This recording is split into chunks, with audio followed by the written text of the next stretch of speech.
या फिर संगत में जाते हैं तब भी पैर छूते हैं। तो फिर अपने मतलब रोज जैसे आप पापा हैं, फिर ये हस्बैंड हैं या मम्मी हैं, तो हम डेली ऐसा क्यों नहीं करते, एक दूसरे का पाँव क्यों नहीं छूते? हम सत्यम के बारे में पूछ रहे थे। और बताइए शोभा जी, क्या हाल चाल है? सब बढ़िया है। तबीयत कैसा है आपका? हमारा तबीयत बहुत बढ़िया है। हाँ। लेकिन चाची का तबीयत खराब है, तो वहाँ जाना था। तो आपका टूर वूर का क्या प्लान है, कैसे? टूर तो मेरा 25 तारीख से है जी। तो अगर चाची के घर जाना है तो संडे को रखते हैं। ठीक है। हाँ? हाँ, अभी कोई प्रोग्राम ना बने संडे को तो फिर संडे को ही रखते हैं। ठीक है। विशेष कोई अगर कोई और महात्मा आ गए कोई। तबीयत वगैरह सही है सब? हाँ, सब ठीक सब ठीक। हाँ, अभी तो बहू मिल गई है आपको। हाँ, और बेटा? बहू मिल गई है। सब ठीक है पापा, लेकिन मेरे मन में एक क्वेश्चन है। बोलिए। क्वेश्चन ये है कि जैसे हम किसी महात्मा के घर पे जाते हैं या महात्मा हमें हमारे घर पे आते हैं, हमारे घर पे जैसे आते हैं तो हम एक दूसरे का पैर छूते हैं, या फिर संगत में जाते हैं तब भी पैर छूते हैं। तो फिर अपने मतलब रोज जैसे आप पापा हैं, फिर ये हस्बैंड हैं या मम्मी हैं, तो हम डेली ऐसा क्यों नहीं करते, एक दूसरे का पाँव क्यों नहीं छूते? ऐसा क्यों है? तो ही नकार बेटा, नॉर्मली तो हर एक आदमी को, जितने भी परिवार के मेंबर हैं, सबको डेली एक दूसरे के पाँव छूने चाहिए, आशीर्वाद लेने चाहिए। और पाँव इसलिए हम लोग छूते हैं जब कोई महात्मा आते हैं, इसीलिए माता जी कहती हैं कि घर की शोभा तब होती है जब उस घर में संत महात्मा का आगमन होता है। घर को सोफे से सजा लो, लाइट से सजा लो और किसी चीज़ से सजा लो, उससे घर की शोभा नहीं बढ़ती है। जब महात्मा आते हैं तो जो भी आपने कहा कि हम सभी एक दूसरे के पाँव छूते हैं, तो मुझे इस बात का एहसास हो जाता है, मेरा ध्यान जो है इस निरंकार में जुड़ जाता है। वो महात्मा को हम लोग समझते हैं कि सदगुरु स्वरूप महात्मा, सदगुरु हमारे घर पे पधारे हैं। जो क्वेश्चन आपका है वो बहुत उत्तम है। मतलब नॉर्मली, क्योंकि हम सभी ज्ञानवान हैं, मान लो आपने ज्ञान नहीं लिया है, पर हम सबने ज्ञान लिया है, और ज्ञान लिया है तो मुझे इस बात का हमेशा एहसास रहना चाहिए कि ये भी महात्मा है, ये भी महात्मा है, ये भी महात्मा है। और हमारे लिए तो आप भी महात्मा हो, क्योंकि जैसा हमने उस दिन ही कहा था कि निरंकार हर जगह पे है, समान रूप से है, सब में है। हाँ। तो आपने ज्ञान नहीं लिया है, ये आपका इंटरनल मैटर है, पर हमने ज्ञान लिया है। मुझे इस बात का एहसास है कि कण कण में परमात्मा है। जितना परमात्मा इनके अंदर है उतना परमात्मा आपके अंदर है। और इसी बात को मान करके हम लोग एक दूसरे के चरण स्पर्श करते हैं, कोई छोटा नहीं, कोई बड़ा नहीं, सबको समान रूप से। पर यही एक सबसे बड़ी आज के डेट में समस्या है कि हम जब किसी के घर पे जाते हैं तो हम महात्मा बन जाते हैं। कोई हमारे घर पे आता है तो भी हम एक चाहे वो फॉर्मेलिटी में, चाहे वो महात्मा जी के प्रभाव बस में एक दूसरे को धन्यवाद कर लेते हैं, चरण स्पर्श कर लेते हैं। और आज सदगुरु जो चाह रहा है, सदगुरु यही चाह रहा है कि भक्ति हम अपने घर से शुरू करें।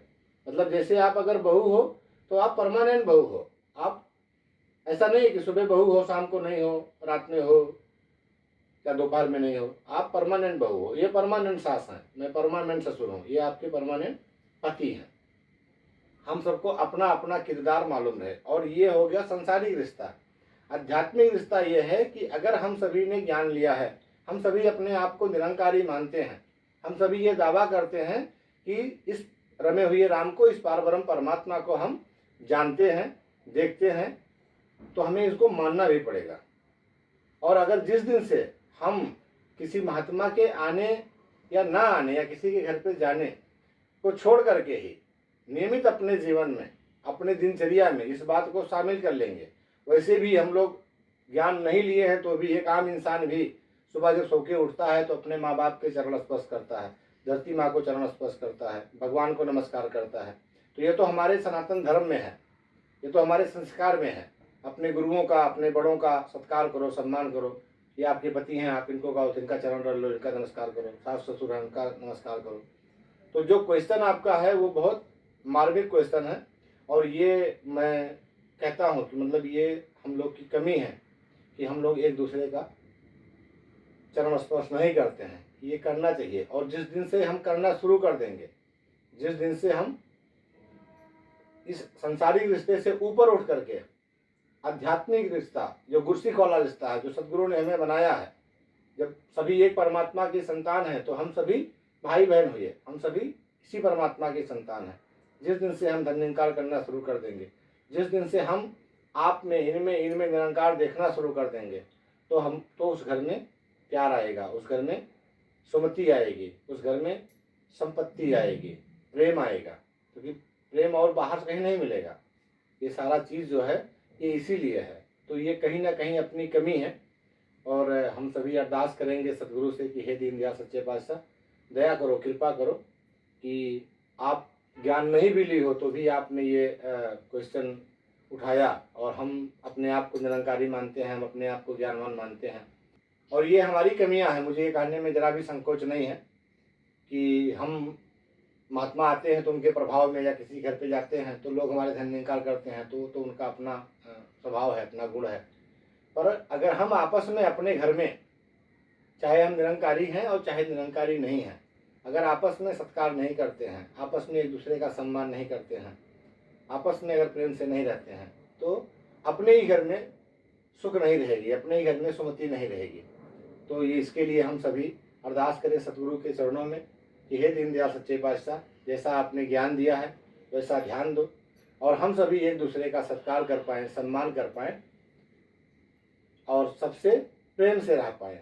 इसीलिए बाबा जी ने कहा कि मतलब वो फ़ोन का उदाहरण दिया कि कभी कभी नेटवर्क जाम हो जाता है तो मोबाइल फ़ोन नहीं लगता है, तो लैंडलाइन का सहारा लिया जाए। लैंडलाइन मतलब यही, हम लोग आज रात हो गई है, रात के 11 बज रहे हैं, हम लोग अभी भोजन करके अब सोने जा रहे हैं, तो ये 10 मिनट 5 मिनट जो हम लोग प्रभु का यशोगान किए, गुणगान किए, चर्चा किए, तो ये दिन भर की जहाँ थकान दूर करती है वहीं एक पॉजिटिव एनर्जी लाती है, सकारात्मक एनर्जी लाती है।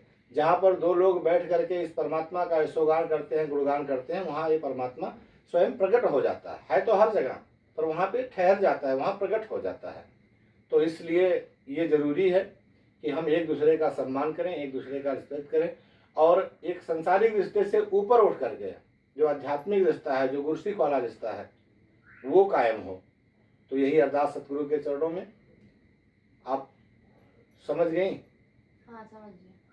तो अभी हम लोग शुरू करेंगे, और अपने घर में कम से कम अरदास करेंगे माता जी से कि आज से ही, अभी से ही, और रोज़ मतलब सुबह शाम दर्शन लेंगे चरणों का, और एक दूसरे को जहाँ प्यार करेंगे, सत्कार करेंगे, सम्मान देंगे, रिस्पेक्ट देंगे, तो इससे अपना ही फायदा होगा। अपने घर में सुमति आएगी, अपने घर में बरकत आएगी, अपने घर में प्यार रहेगा। आज हर कोई सुकून चाहता है, हर कोई चैन चाहता है, तो उसका जरिया यही है कि रिस्पेक्ट हो, पति पत्नी का रिस्पेक्ट हो, माँ बाप का रिस्पेक्ट हो, हर रिश्ते में वो जो प्यार है वो बना रहना चाहिए। तो क्या हो बहन जी, आप कुछ नहीं। तो देखते हैं, माता जी कृपा से संजोग बनाते हैं। अगर संडे का बन गया संजोग तो चलेंगे, अगर कोई विशेष और कार्य ना आया, और नहीं तो जैसा प्रभु की इच्छा। तो अभी हम सभी सुमिरन में साथ देंगे। और देखो, आप भी बोलती हो हम निरंकारी हैं, आप भी बोलते हम निरंकारी, हम भी बोलते हैं। अभी ये तो ज्ञान भी नहीं ली है, खाली ये सिर्फ संगत जा रही है। 2 बार 3 बार आप इनको लेके गई हो, तो इसलिए महात्मा कहते हैं कि संगत में आना जरूरी नहीं है, संगत से कुछ लेके जाना जरूरी है। जब संगत से कुछ लेके आएंगे, कुछ विचार लेके आएंगे, महात्मा का होता है, हम लोग वो वहाँ से वो प्रसाद लेकर के आते हैं, वो जो कुछ मिलता है वो प्रसाद नहीं है। वो जो संत महापुरुष के वहाँ पर दिव्य वचन आते हैं, जो सदगुरु के विचार आते हैं, प्रसाद वो है। उसे ला करके जब हम अपने अमली जीवन में, आज कैसे ये बात आई, कितनी ऊंची बात है कि हम अपने घर में, हम सभी निरंकारी हैं, पर अपने घर में एक दूसरे को धन्यंकार नहीं करते हैं। तो ये चीज़ें फॉलो करें, और अभी सुमिरन में सभी लोग साथ देंगे। तुही निरंकार तुही निरंकार मैं तेरी शरण हाँ मैं तेरी शरण हाँ मैनू बख्श लो। मैनू बख्श लो। तुही निरंकार तुही निरंकार मैं तेरी शरण हाँ मैं तेरी शरण हाँ मैनू बख्श लो। मैनू बख्श लो। तुही निरंकार तुही निरंकार मैं तेरी शरण हाँ मैं तेरी शरण हाँ मैनू बख्श लो। मैनू बख्श लो। तुही निरंकार तुही निरंकार मैं तेरी शरण हाँ मैं तेरी शरण हाँ मैनू बख्श लो। मैनू बख्श लो। सतगुरु माता सुदीक्षा सविंदर हरदेव जी महाराज की जय। निरंकारी राजमाता गुरु वचन अवतार की जय। प्यार से कहिए धन निरंकार जी। धन निरंकार से।